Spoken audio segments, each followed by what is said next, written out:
Hello and welcome. This is spyder RTS, or otherwise known as real-time search. So today we're going to have our typical login. As we do, this is the first page that people are going to see. Just going to walk you through the different screenshots we've got here. So page number 1, real-time search is going to allow a few things to happen here. First of all, once they've logged in, connected via Facebook, I want them to be able to use the Facebook use as function here, so they can switch between different page owners and stuff, so they can engage with people accordingly. Nevertheless, quick overview of this particular page. You can see that they're going to be allowed to type in text, a keyword or a phrase that they're searching for. The location, I don't believe we have access on Facebook now to use zip code. That'll be up to, maybe we'll figure that out, but for now it's city and state, their location. Now I pulled some of the filters, the triggers for the search from the advanced search from Facebook. So here they're going to be able to do their people and pages, their content, and their shares. They're only going to be able to select one. So this is a drop down to where they're able to select which filter that they want to select from. Second is going to be their post type. So with the new functions, we have the ability to do posts, check-ins, events, notes, photos, shares, and videos. Here we may change this, but right now we have the sexy check marks here for the number of results we want people to be able to search for. So I've given them a few options here, self-explanatory. Now on the right hand side, with the date ranges with Facebook, this is really, again, self-explanatory. Be able to select a date from and to and from. If they don't select a date, by default we want real-time check here, so that anything that they're searching for will be as of now and everything that's available. And then, of course, if they're looking for a specific date range, say this month only for an example, then, or today only, then they'd be able to find results based on that. Once they've done that, when they're able to start their search, the progress should start. Once it's done, of course, they're able to save their search, and they're also able to stop the search during the process. Once you've gone to view results, as it says here, it's going to go on to page 2, which is step 2 rather. And with step 2, this is where it gets really cool. This here is going to be all the engagements that pop up. So I've copied some of the comments that would have came in based on a search. But let's start here at the top. Once they've created their search, I've put an example in here, Captain America 4/25, 2014. This is an example of their search. Obviously, though, there's a drop down here, so their searches can be saved. They'll be listed here.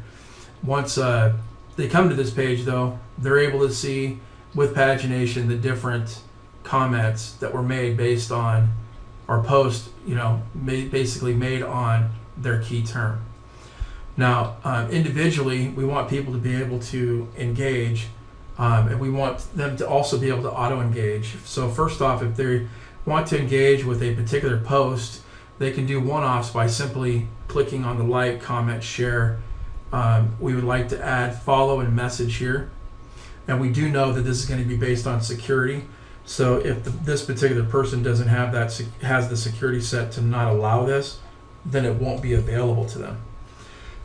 Now, as they comment, share, like, etc., follow, we would also like the color to change, indicating that they've already done this. So here's an example in green that we've already commented on this particular post. They also have the ability to select individual ones, skipping some, in order to mass comment. Down here in the lower right, we have the select all, so we could select all of them at once. So as I say here, they could select individually or select all. When they click on comment or message, this is probably the most interactive one. We want this bubble here to pop down to where they can type in a message and simply hit send. And when they do this, we want to make sure that there's a progress to let people know, because we're going to be in a sense, commenting to multiple people, so that it may take a moment. Like and share, or like and follow posts. These two are, there's no need obviously for a drop down. If you select them, progress takes X amount of time in order for it to like however many posts that they select. And that pretty much sums up this page. This is probably the money page right here. This is going to be the really cool stuff. If there's any questions, please get with Dax or let me know, and I'll be glad to help out. Now, for the next page, we're putting together something called spyder alerts. Spyder alerts allows us to email the person setting up the alert daily.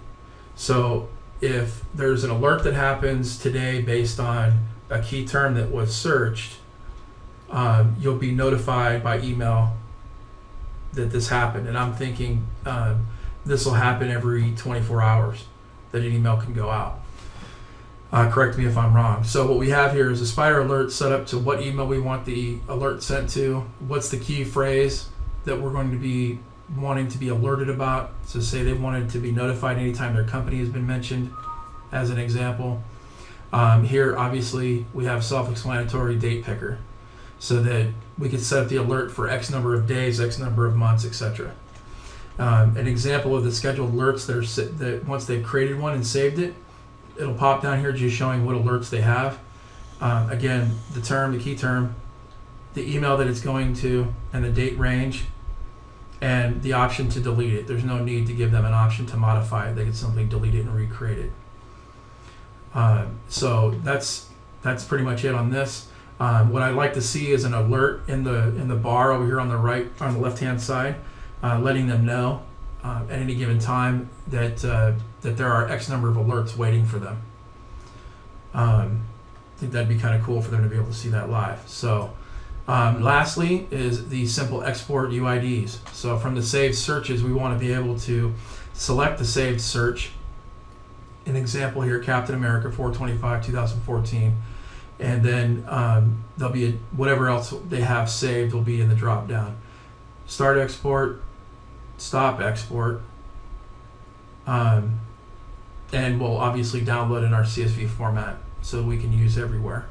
I put together on the spyder alerts, going back to that for just a moment, I put together what I'd like to see the email look like. So here's an example of that email. Kind